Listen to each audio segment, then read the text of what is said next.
पुढचा टॉपिक आपला vibrations produced in stretched string और stationary waves produced in stretched string. मागच्या व्हिडिओपर्यंत आपण काय पाहिलं होतं? लॉन्जिट्युडिनल वेव्स पाहिल्या होत्या. Longitudinal stationery waves. Air column होता पाईपमध्ये, तो आपण ट्युनिंग फोर्कने व्हायब्रेट केला होता. आणि ज्या वेव्स तयार झाल्या होत्या स्टेशनरी वेव्स, त्या stationery waves longitudinal stationery waves होत्या. आता आपल्याला पाहायचं आहे स्ट्रिंगवर तयार होईल वेव्ह ती. Now suppose these are the two rigid supports. If string is stretched or fixed between these two rigid support, then this string is acted by tension T and small m is the mass per unit length. Capital M घ्यावं लागेल. Mass per unit length म्हणजेच काय असते? Linear density of string. Now if we pluck this string in the middle or made to vibrate by using the tuning fork or vibrator, then due to the plucking of string in the middle, the waves are produced from middle and travels towards the rigid supports. After incident on these rigid supports, these waves reflected back by the phase difference of pi radian. क्रेजचं conversion कशात झालं आहे? ट्रकमध्ये. So they are reflected back and we obtain the stationary wave in the form of loop. कळलं असेल तुम्हाला कशी तयार झाली ती stationary wave. So when string is plucked, then the wave start, stationary waves start from this point and travel in opposite direction, that is towards the rigid support. When they strike on this rigid support, the waves can be reflected back with the phase difference of pi radian. Crest is converted into trough and both incident wave and reflected wave interfere to form the transverse stationary waves. That means the stationary waves which are produced in the stretched string is transverse stationary waves which are in the form of loop. Nodes are formed at rigid supports. Nodes नेहमी कुठे तयार होतील? Rigid सपोर्टला. हा काय माहिती तुम्हाला? Antinode, node, antinode. आता आपल्याला स्टडी करायचं आहे की जी स्ट्रेच्ड स्ट्रिंग आहे याच्यात कोणत्या प्रकारच्या हार्मोनिक्स प्रेझेंट असतात. जसं आपण पाहिलं होतं pipe open at both end, pipe closed at both end. Closed pipe होतं तर ऑड हार्मोनिक्स होत्या फक्त, आणि ओपन पाईप होतं तर ऑल हार्मोनिक्स, सगळ्या होत्या हार्मोनिक्स त्याच्यात 1 2 3 4. मग तसं आपल्याला आता या स्ट्रिंगच्या व्हायब्रेशनचा स्टडी करायचा आहे आणि याच्यात कोणते व्हायब्रेशन्स प्रोड्यूस होतात, कोणते हार्मोनिक्स प्रोड्यूस होतात, त्याचं डेरिव्हेशन फाईंड करायचं आहे. लक्षात ठेवा. 11वीचा एक अजून फॉर्म्युला होता, velocity of transverse wave. Sound नावाच्या चॅप्टरमध्ये होतं. Velocity of transverse wave is given by v is equal to √T/m, where T is the tension in the string due to the rigid support and small m is the linear density or mass per unit length of the string. आता पुढचा question मग बघा पुढचा question काय दिला मी तुम्हाला.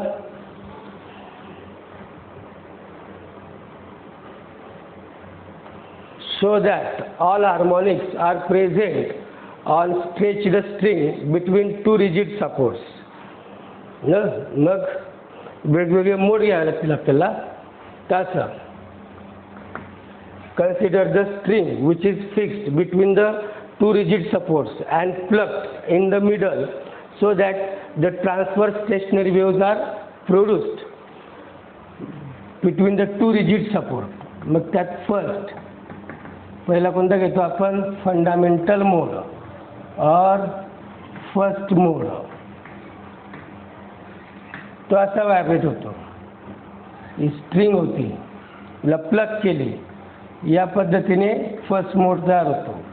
Nodes इथं काय तयार होईल, antinode. So this is fundamental mode. So string can be vibrate to produce only one loop, that is called fundamental mode. The definition: when string vibrate to produce only one loop and antinode is at center, then it is called काय म्हणतात त्याला, fundamental mode of vibration of string. पुढे लिहू शकता. इथून एवढी जी स्ट्रिंगची length आहे ती एल होती. मग लेंथ काढावं लागेल. मग असं the length of vibrating string in the fundamental mode L is equal to, बघा इथून एवढी लेंथ आहे, पण एका लूपची लेंथ तुम्हाला दिली होती मी वेव लेंथच्या रूपात. The length of one loop is λ/2. आणि ते नसेल तर आपण हे सिद्ध केलं होतं, दोन नोड्समधलं डिस्टन्स λ/2 असतं ना. So distance between two node is equal to length of loop, that becomes λ/2. Hence lambda is equal to काय राहील, 2L. याला इकडे आणला. Then frequency of vibration of string. फ्रिक्वेन्सीचा फॉर्म्युला पाठ आहे तुमचा, व्ही अपॉन काय असतो, lambda, where V is the velocity of wave and lambda is the wavelength. Then यालाच आपण असं लिहू शकतो इकडे आता, n is equal to 1 upon lambda into V. n is equal to 1 upon लॅम्डाची व्हॅल्यू काढली आपण 2L. वेलोसिटी मी सांगितली तुम्हाला आत्ता, √T upon m. Velocity of transverse wave होता. टी म्हणजे काय सांगितलं तुम्हाला मी याच व्हिडिओमध्ये, tension in the string due to rigid support, and small m is the mass per unit length or linear density. This is frequency or अजून काय, fundamental frequency of vibration, or it is also called frequency of first harmonics. सांगितले मी तुम्हाला मागच्या व्हिडिओमध्ये, पण जी fundamental frequency असते तीच काय असते, फर्स्ट हार्मोनिक्स असते. हा झाला फर्स्ट मोड. आता सेकंड मोड ऑफ व्हायब्रेशन पाहिजे आपल्याला. मग असं second mode of vibration. Second मोडमध्ये स्ट्रिंग अशी व्हायब्रेट होते, स्ट्रिंग झालं. किती लूप तयार होतात, 2. हे फिक्स आहे, याच्यात काही चेंज नव्हतं. So it is node, antinode, node, वापस अँटीनोड आणि नोड. मग कसं बोला, डेफिनेशन आता तुम्ही लिहू शकता. When string vibrates to produced, किती लूप तयार झाले आता, 2 loops and antinode is at centre. लिहायची गरज नाही, आणि इथं तसं नाही आहे. Nodes are at the rigid supports. किती नोड्स तयार झाले, 1, 2, 3. अँटीनोड्स किती तयार झाले, 2. डेफिनेशन एवढीच लिहायची. When the string vibrate to produce 2 loops, then it is called second mode of vibration. Then length of string L काढावी लागेल आपल्याला. यल इज इक्वल टू, बघा आता इथून एवढी 2 नोट्समधलं डिस्टन्स किती असतं, λ/2. पुन्हा 2 नोट्समधलं डिस्टन्स λ/2. सो λ/2 प्लस λ/2 किती येईल, λ/2, λ/2, 2 λ/2, that is lambda. So it is λ1. आता वेवलेंथ चेंज होऊन जाईल. ही वेवलेंथ वेगळी होती, ही वेवलेंथ वेगळी राहील.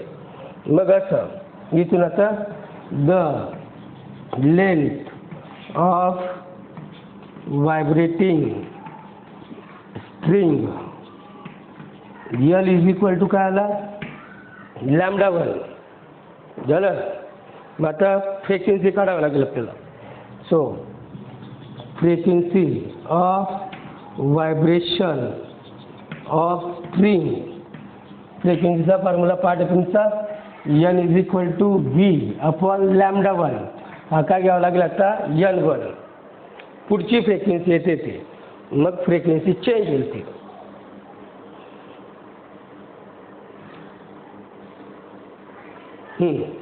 आता n1 is equal to 1/λ1 into v. n1 is equal to 1/λ1 चा व्हॅल्यू काय टाकली आपण, l काढली ती, √T/m. कोणाची व्हॅल्यू टाकायला आपण, λ1 is equal to l. So n1 is equal to, याला असं करू 2 ने मल्टिप्लाय करून 2 ने डिवाइड करतो, 2 into 1/2l √T/m. So n1 is equal to 2. ही कोणती फ्रिक्वेन्सी बघा, 1/2l √T/m, that is fundamental frequency, that is 2l.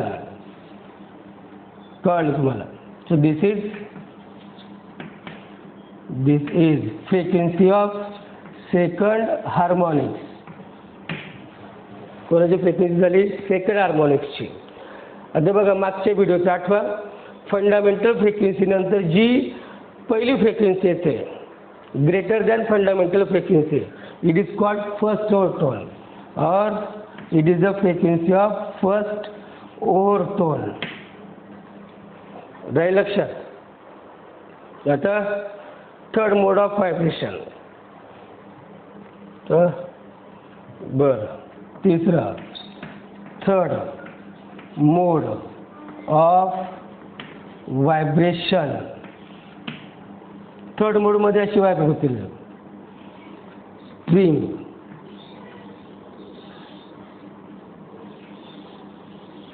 किती लूप तयार होत आहे, 3. मग डेफिनेशन येईल तुम्हाला लिहिता. काय लिहाल definition, the loop can vibrate to produce 3 loops, then it is called काय म्हणाल, third mode of vibration. This is length n. ती लेंथ काढावी लागेल आपल्याला. स्ट्रिंगची लेंथ कॉन्स्टंट राहील, काय बदलत जाते, फक्त वेव लेंथ बदलत जाते, का पण नंबर ऑफ लूप्स चेंज होतात. आता याची लेंथ काढायची आपल्याला. बघा इथून एवढं λ/2 λ/2 λ/2 म्हणजे किती झाला, λ/2 λ/2 λ/2, that is 3 λ/2. l is equal to 3 λ2/2. Wavelength change झाली म्हणून त्या पद्धतीने. हे कळलं तुम्हाला, लक्षात ठेवा.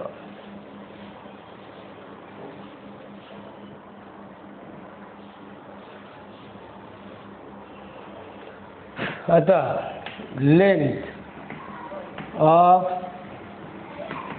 व्हायब्रेटिंग स्ट्रिंग इज काय काढले आपण, l इज इक्वल टू 3 λ2/2. त्याच्यावरून आपण λ2 ची व्हॅल्यू काढतो. So λ2 is equal to 2l/3, 2l/3.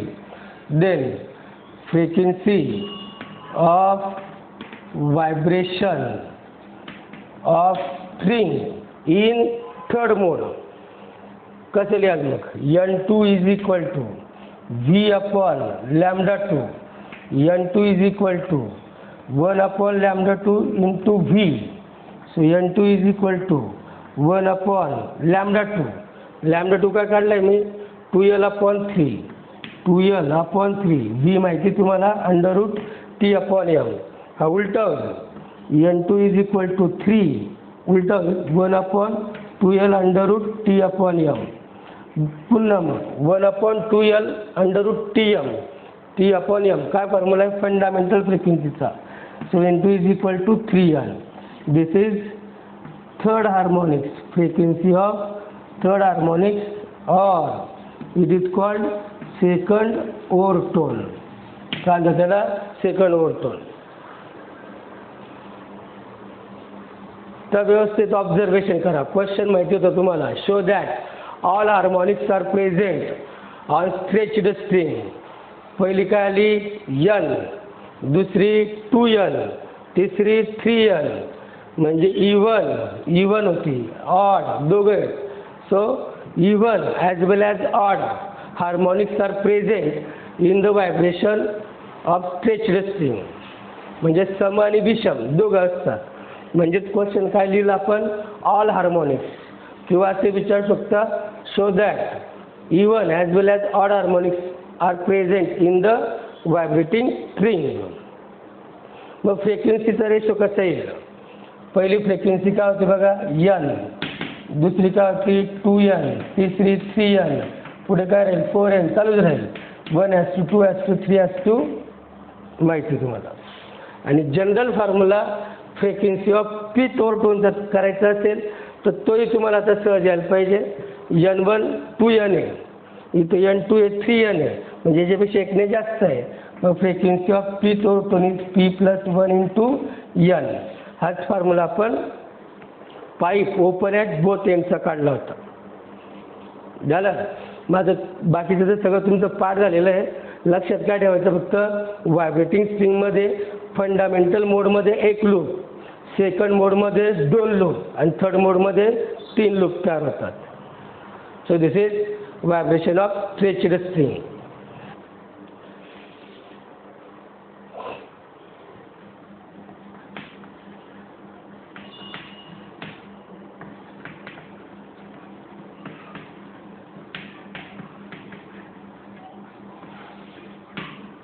Lodge of vibrating string. Simple laws आहे बघ. आपण असा फॉर्म्युला काढला, the fundamental frequency of vibrating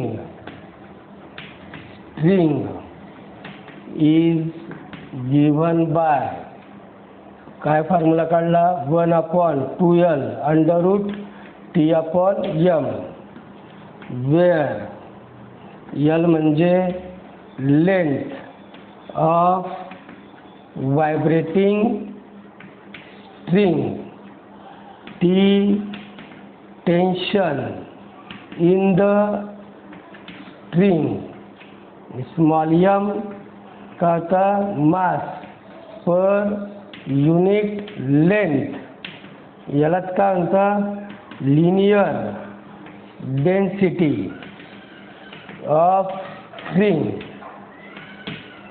याच्यावरून आता आपल्याला शिकायचं आहे लॉज ऑफ व्हायब्रेटिंग स्ट्रिंग. त्या फॉर्म्युल्यातच सगळे लॉ आहे. पहिलं first law of length. Law of length कसं लिहित आहे बघा. वरती फ्रिक्वेन्सी खाली, म्हणजे कोणतं प्रोपोर्शन झालं universally proportional N, universally proportional to L. पण काय कॉन्स्टंट पाहिजे, T आणि M must be constant. Universally प्रोपोर्शनलमध्ये प्रॉडक्ट कॉन्स्टंट राहतो. That is N1 L1 is equal to N2 L2. चल जाईल.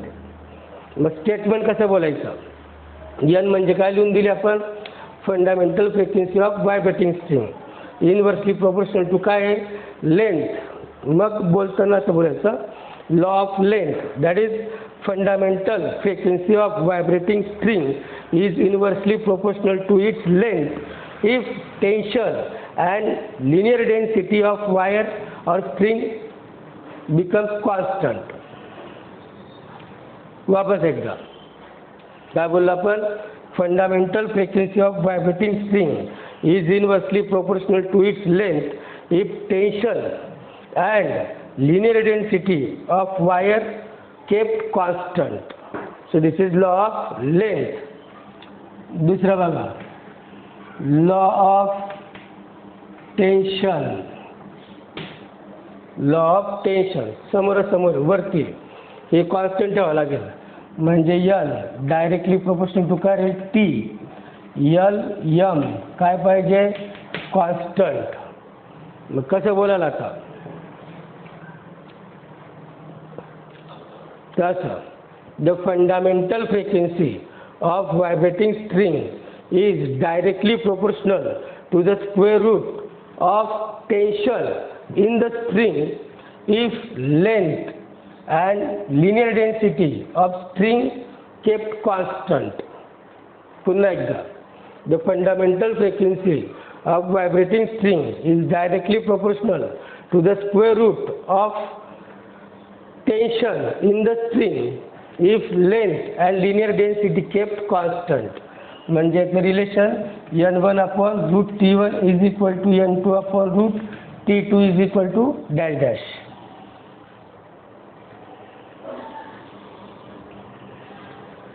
पुढचं बघा मग आता, तिसरा लॉ ऑफ काय राहील linear density. Linear density inversely proportional आहे, म्हणजे n अंडर रूट काय m t आणि m सॉरी l काय राहील कॉन्स्टंट. कसं बोलाल, the fundamental frequency of vibrating string is inversely proportional to the square root of linear density of the string if tension and length kept constant. पुन्हा एकदा, द fundamental frequency of vibrating स्ट्रिंग is inversely proportional to the square root of linear density of string if tension and length kept constant. म्हणजे कसं येईल आता n1 under root m1 is equal to n2 under root m2 constant. आता अजून शेवटचं law आहे, याला आपण थोडंसं वाढवू शकतो. बघा असं, स्मॉल m म्हणजे काय सांगितलं आपण मास पर युनिट लेंथ, म्हणजे mass of wire upon its length झालं. पण मासचा फॉर्म्युला आपल्याकडे डेन्सिटी कशी लिहिता तुम्ही मास अपॉन व्हॉल्यूम. मग mass is equal to rho into V. So M is equal to rho into V upon L. Rho volume काढतात असा area of cross section into length upon length. व्हॉल्यूमचा formula आहे, length cancel. So M is equal to rho A area of cross section, अशी wire असेल cross section pi R square where r is the radius of wire. मग कसं येईल आता हे fundamental frequency inversely proportional under root m ना, m ची value काय आली मग आता pi R rho pi R square. मग that is fundamental frequency is inversely proportional to square root of density. आपल्याला इथपर्यंतच आहे, हे एक्स्ट्रा टाकतो मी. अजून कसं आहे फंडामेंटल फ्रिक्वेन्सी इथं झालं, fundamental frequency of vibrating string is inversely proportional to square root of its density. आणि अजून एक येईल आर स्क्वेअरचं स्क्वेअर रूट निघतं आर, म्हणजे 1 अपॉन आर.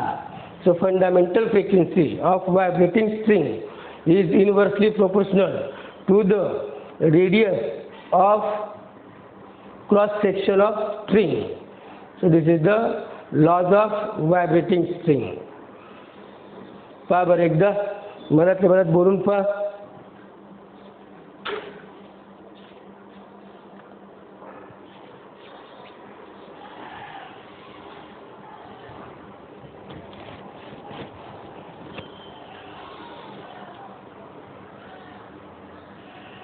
तर किती लॉज झाले आपले 3. Law of length, law of tension, law of linear density.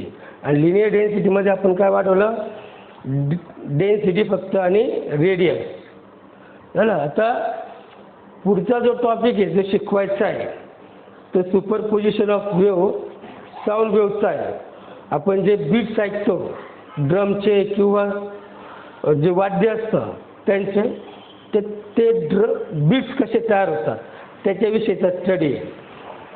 तो एकसारखा एकच पार्ट आहे म्हणून तो या व्हिडिओमध्ये मला घेता येणार नाही. पुढच्या व्हिडिओमध्ये डेफिनेशन झाल्या की लगेच काय करावं लागेल, डेरिवेशन घ्यावं लागेल. सध्या एवढं लर्न करा तुम्ही.